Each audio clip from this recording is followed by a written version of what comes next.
Hey guys, ArchieLuxury channel, Paul Pluto channel, ArchieLuxury corporate. Guys, I got some news hot off the press.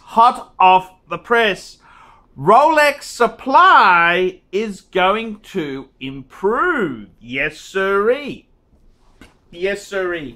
A good friend of mine was talking to Kennedy's. Kennedy's runs the Rolex boutique in Sydney. And they told my friend that base model steel sports will start to improve. There we go, guys. It's official. And guys, here we go. I've also been told in the American market, that's where most of the ArchieLuxury viewers are, they are also increasing supply, steel sports. So it looks like the Rolex drought is about to disappear. Now, guys, let's do a quick wristwatch check. I'm wearing my Rolex Milgauss. That's right, the black dial Milgauss. That's the one. Buckaroonies! Okay, guys, let's have a bit of a talk here. What does it mean? Well, I gotta be honest with you, even my friend, the Clivester, has announced that he's liaising with flyover state Rolex dealers. Supply is starting to come back. It looks like the Rolex drought is about to break. Interestingly enough, my contact who spoke to Kennedy's actually said that doesn't mean Batman or Hulks or Panda will come through. He's talking more steel base models. We're talking Explorer 1s, no-date Submariners, Milgauss. He said at the moment, Kennedy's is having trouble getting Air Kings, which is the base models kind of sports Rolex. So it looks like the supply will start to improve in the next 6 to 12 months. Thank God! Jesus, we've been praying to you to break this Rolex drought. So it looks like the supply will improve. That's very good news for Rolex lovers around the world. Why has this supply problem come in? Well, I really think what happens is, see, Rolex is like a big ocean liner. Very hard to stop it. Iceberg ahead, Captain! Iceberg ahead! When they put the brakes, it takes a while for the vessel to stop. And that's exactly what happens. Whereas a smaller company, like a speedboat, they can just turn around. It's not so easy on those big super tankers. So when Rolex, they had survived the financial crisis of 2008, 2009, that disastrous thing. After that, Rolex kind of got scared and they started more forecasting.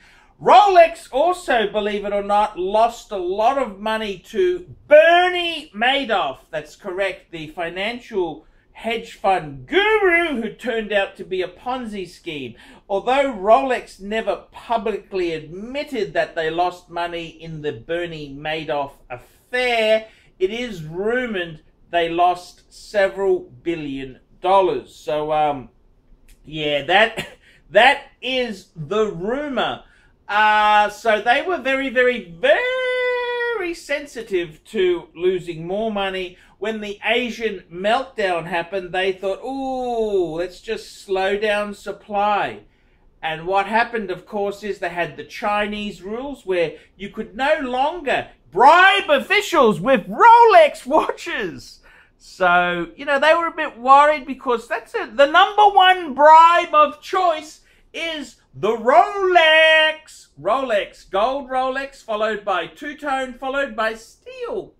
That's the #1 bribe of choice. And it goes back to Chinese times when half king or a full king. If you wanted someone whacked, you would have to pay a full king. Being a full king, a president, a day-date.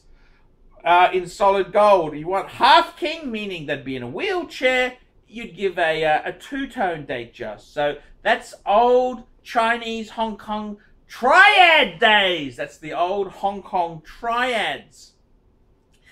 Now, with Rolex itself there, increasing supply, what does that mean? Well, it means we're going to start to see markets are going to be coming back. Now, I would be very cautious because the Chinese buyers, the Chinese are they're going to snaffle up that demand.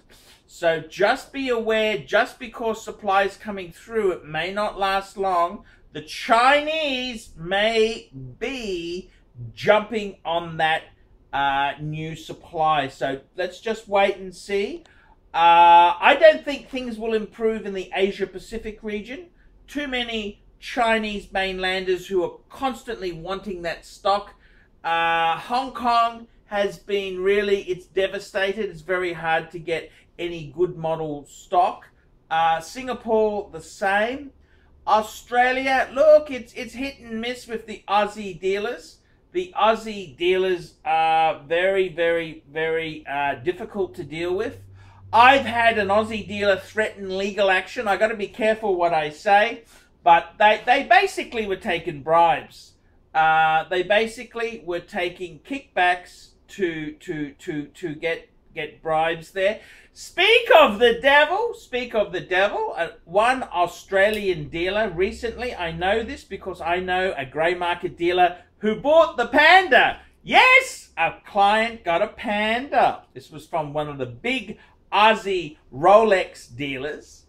And what did you have to get to buy a Panda? Well, the customer also had to pay full retail for a solid gold, yellow gold, bluesy Submariner. That's right, they had to buy a full gold Submariner, blue, and they had to buy a white gold Patek Philippe world time. That's a 5230. 5230 G for white gold. That's a $63,000 watch in Australia, 63,000 Aussie dollars. The solid gold Submariner, about 44,000.